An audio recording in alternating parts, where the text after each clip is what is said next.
Right. Okay. All right. Sorry.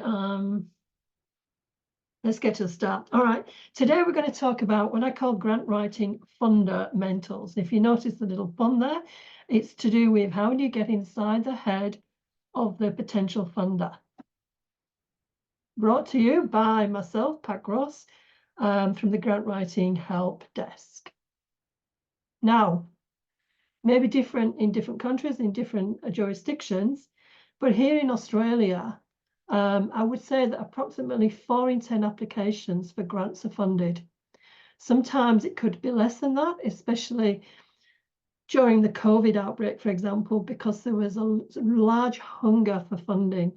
And I think something like, in some cases, it might have been as low as 1 in 12, but average 4 in 10 applications. And some applications are more successful than others. So applicants, why are they doing? What's the magic formula? And that's what we're going to cover today. And I'll explain how. But before I start, let me just tell you, my name is Pat Gross, and I've been involved in the grant space for 35 years, too many years to actually to mention. And I started back in the early 1990s. And I was working in the European Briefing Unit, and what we used to do was look at opportunities coming out of the European Union and how they could be applied for, I would say, every kind of organization except for businesses. So it was community, it was voluntary organizations, it was education, it was local government. How to get money out of the European Union, not just in the UK, but actually other countries as well, because they're all applying for the same funding pots, basically. And we were a market leader, and I learned a lot because I used to spend a lot of time browsing through the pink sheets every day, and I'll explain in the later slide what I meant by that, but always looking for the opportunity. Where's the next funding going to come from? And I left the UK in 2000. I escaped after actually setting up a multi-million-pound training fund, which eventually had 50 projects funded underneath it. So I escaped to Australia and found myself again working in a funding role, but this time for a state government entity. So I've been working directly in that field until about 2010 when I decided to set up my own business. And what I found was that the people working with at the time were not-for-profits or non-profits, as you say in America. And the not-for-profits, obviously, they were looking for funding. So we found ourselves back, or I found myself back in the funding area again. Applying for grants. At first, applying for grants so that our clients could pay for our services. Because what we also do is things like strategic planning, community consultation, working with not-for-profits to improve their business processes. And eventually that then became looking for grants in general. So I could honestly say that I've been involved on both sides of the funding fence on all aspects of funding. And that's, I think that's quite unique in a way, because I've actually done it here in Australia and also in Europe. So I've got an understanding. I've been talking to grant writers in America and specifically in the UK for British grants, and I know that the little nuances, but what we're talking here is that fundamental, what a grant is. And we've experienced from framework development through which we're talking about what is it that ignites the fire for the grant to be allocated in the first place, and then right through the process to assess, putting guidelines together, testing them, advising. I've been the person that you would ring at the end of the phone for advice. I've also, been involved in that full assessment and moderation of grant applications, that whole process. because you can imagine if people are assessing, people have got different viewpoints. How do you standardize so there's an equal sort of approach to assessment, so everybody gets a fair chance? And also for 3 years, I was part of a team across Victoria in Australia that was contracted by a government-funded program to train not-for-profits how to measure their success, how to measure the impacts of their projects, how to carry out evaluation.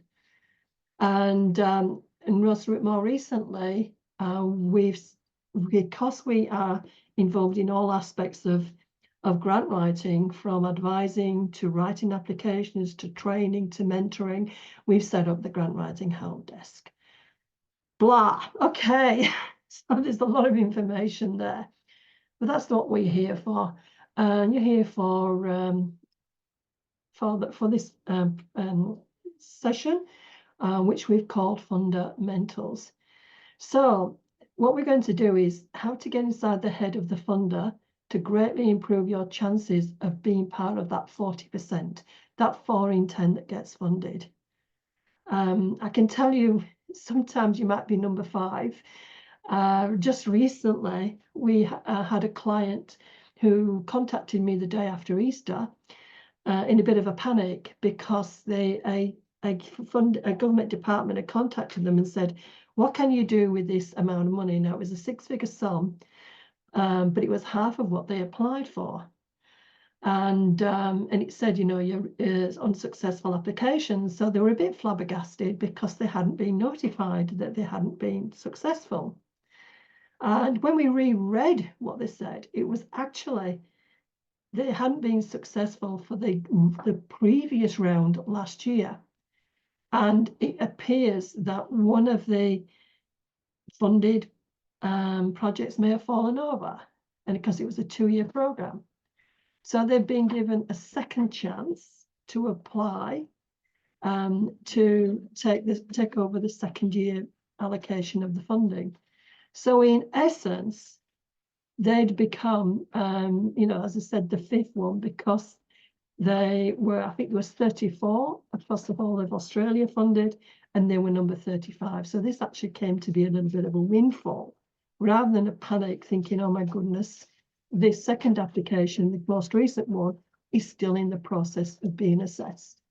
So fingers crossed, they may end up with more than what they expected.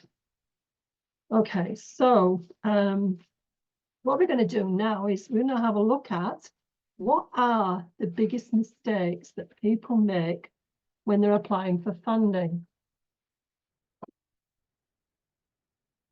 All right, so rather than go from, you know, from number 1 to number, 5 to number 1, I'm going to start with the number 1 mistake.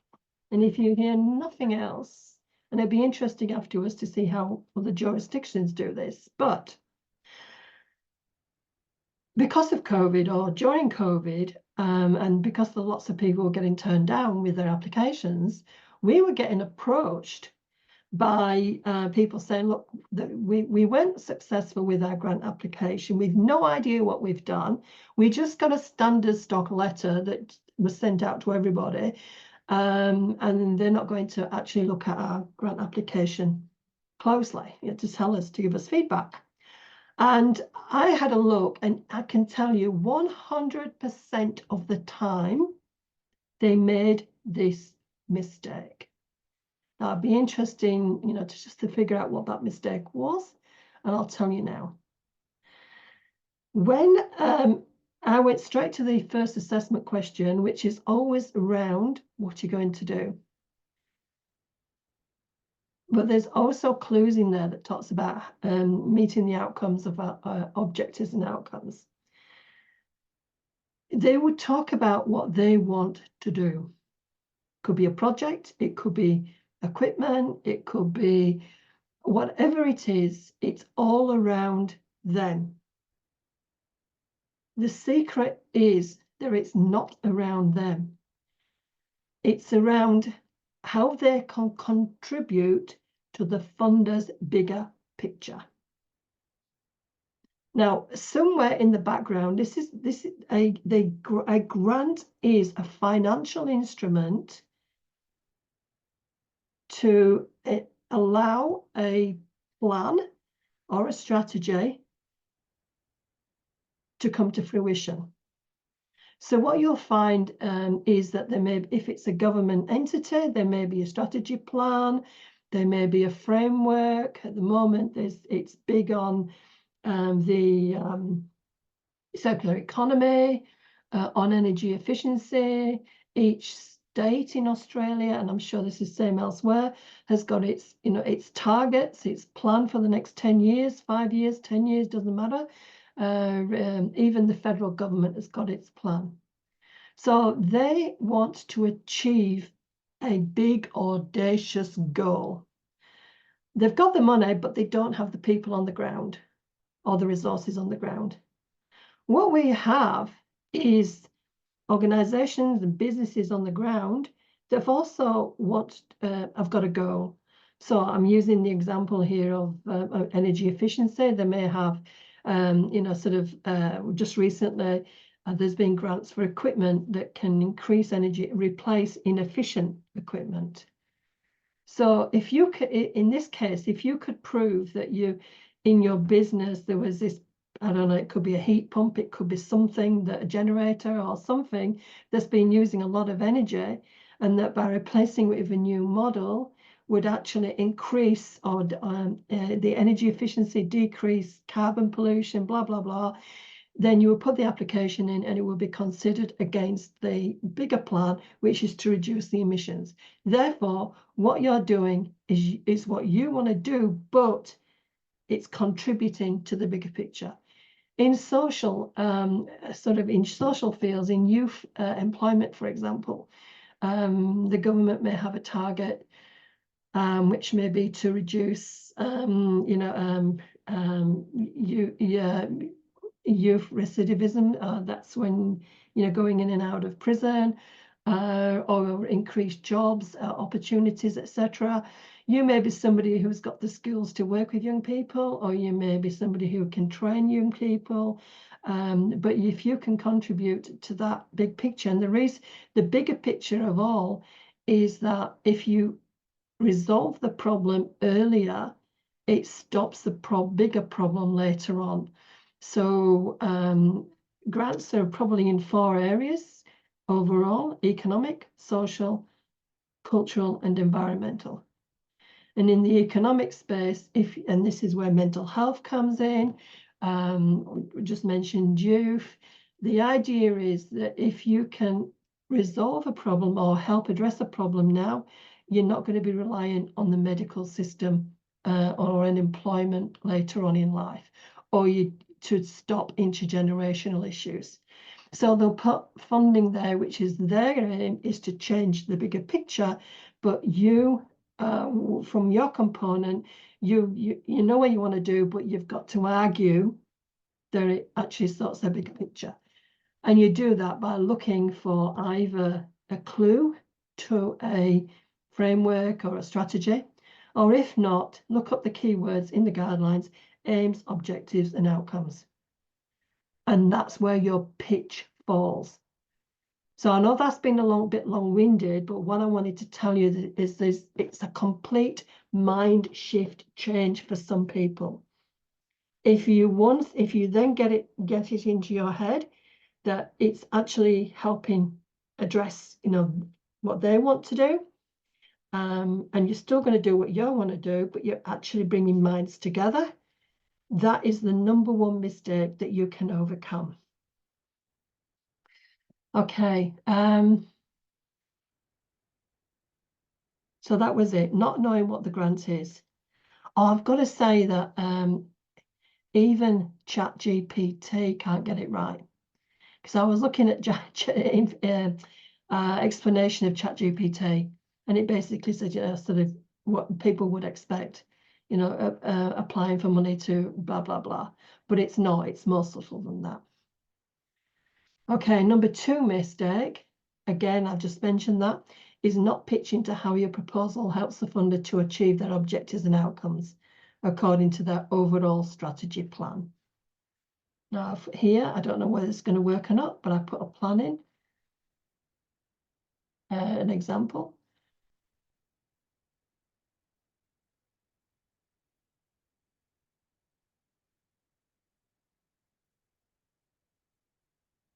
Oh yeah, okay. I'm using an example here of a recent application round from the Australian government. Now, hopefully, it should work. So this is just like a standard set sort of template that they have with the instructions, what's going on, etc. And then here they start. And in this example, I'll stop here. There's the bigger strategy, the Family and Communities Programme. There's the aim. There's the objectives. And there's the outcomes. And I just wanted to show people that as an example of a real life. Now I'm just going to see how I can get this back to where it was. Okay, right. So the number 3 mistake people made is to assume the funder has psychic abilities. And what I mean by that is you can be so generic or with what you're doing, or you could be or expecting them to fund you just because they know you. They may know what the problem is. They might have even given the hint in the guidelines as to what the problem is. But what you have got to do is to, wherever possible, is quantify your argument. So if there is a need for, I've used you for business improvements or food relief, etc., or interventions for children, make sure that you can actually tell the story of the problem and bring into it real figures, real examples. In this area, there is a 20% unemployment rate, etc. Because what you're doing is figures help to tell the story. Now, the reason why I'm sort of bringing this in is because even at the point of the contract or of the contract, there is a major sort of a good justification. If you don't actually quantify 5 years later, this is how processes work behind the scenes. Somebody like the Attorney General or somebody will audit the funding department or the funder to look at their processes, and they will be looking at how they justified granting funding. Now, by doing that, if they see something that's generic, or somebody wants to complain because they didn't feel they were treated well, and this turns out to be full of evidence, factual evidence, then, and we've seen it a couple of times in recent history when members of parliament are being brought to task because money has been going into certain localities where the actual justification or the application was not strong. So governments departments are audited on a regular basis to make sure that they did the right process. They were as even as possible, as transparent as possible. And the way that you help them to justify funding you is to make sure that they've got all the facts. I'll give you an example. A few years ago, I was working on one in the area of gentrification. Now, you can imagine at this point in time, it was an area in Melbourne that had gone from blue collar, was going through to that, the white collar residences. But what they were doing there was isolated areas of social housing, which were becoming even more dysfunctional and feeling as if they were no longer part of the community.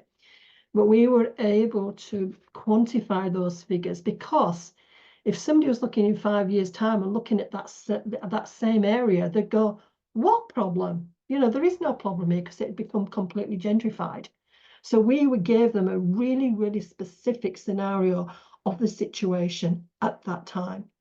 And I can honestly say to you that we were actually more than fully funded because of the information that we presented. So never assume the funder's got psychic abilities or they fund you just because they know you.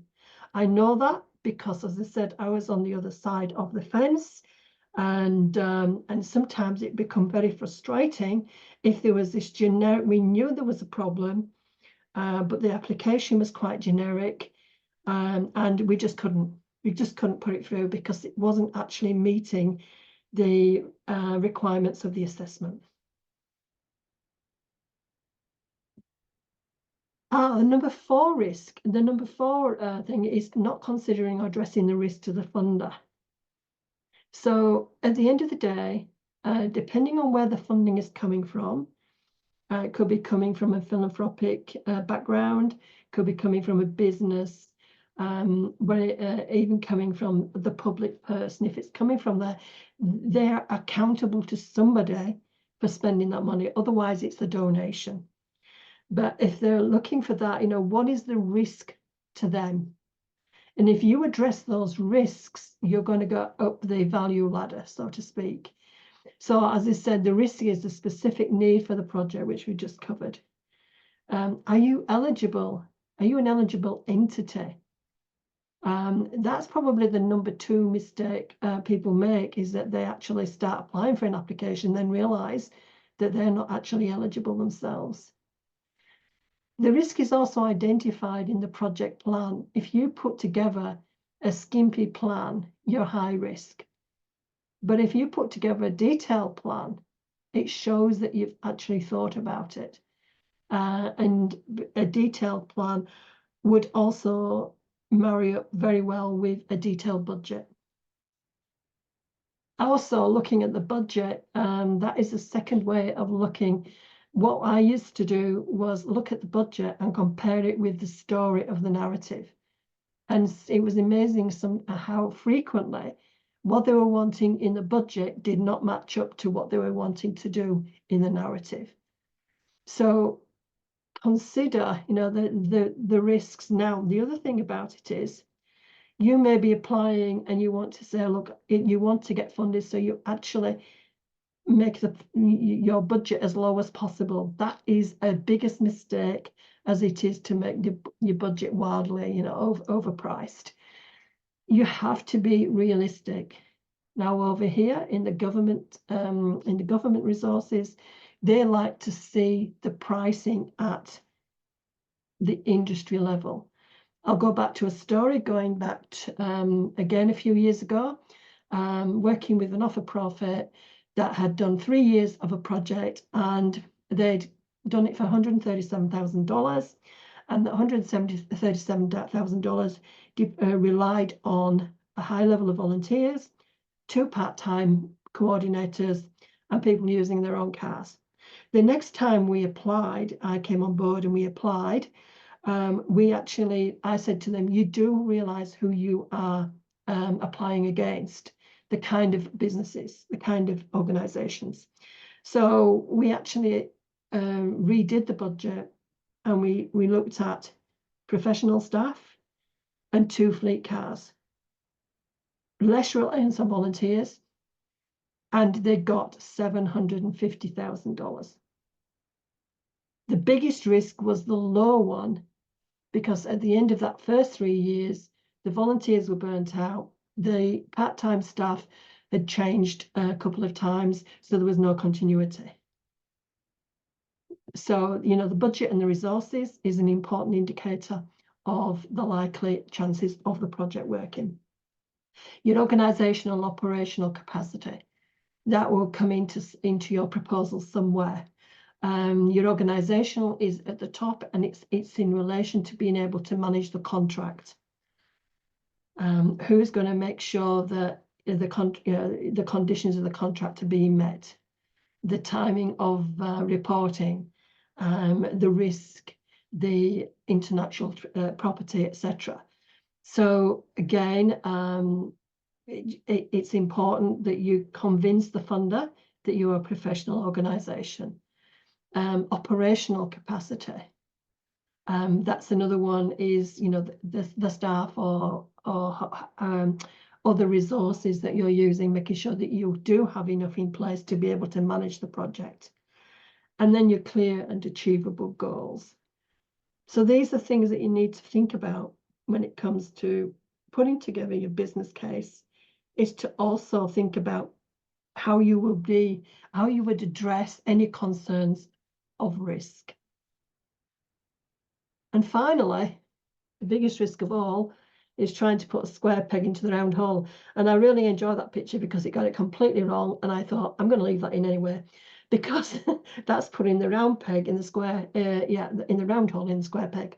But no, what we wanted to say is that, look, this is the biggest risk of all, is you're chasing grants that you're not eligible for, or you're not prepared for.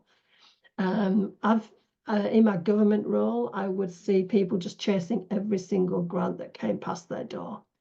And in fact, what we also found was that people were in the middle level of an organisation were applying for grants without the permission of the higher levels. Now, that's been addressed these days because of the way technology works, in that any application, the submit button must be done by somebody who has got authority in the organisation. But what would happen a few years back, at least, is that people in the middle organisation would apply for a grant, or in a department would apply for a grant, and then the top didn't know about it, and you'd find that some of these grants were big, and they ended up draining the resources of the organisation because they did not fit with the organisation's strategic plan.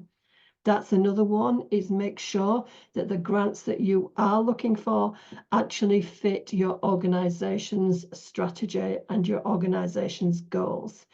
Otherwise, you end up with lots of problems.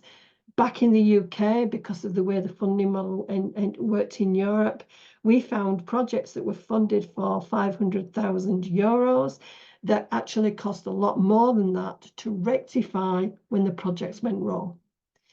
And and changing on the other one, other mistake is chasing grants to continue to pay your staff. Yes, we understand what the problem is. There is that once you find somebody who's really good, you want to keep them. But at the end of the day, unless you've got a recurrent funding stream, or you've got a funding stream that brings income in passively or through programs or other resources,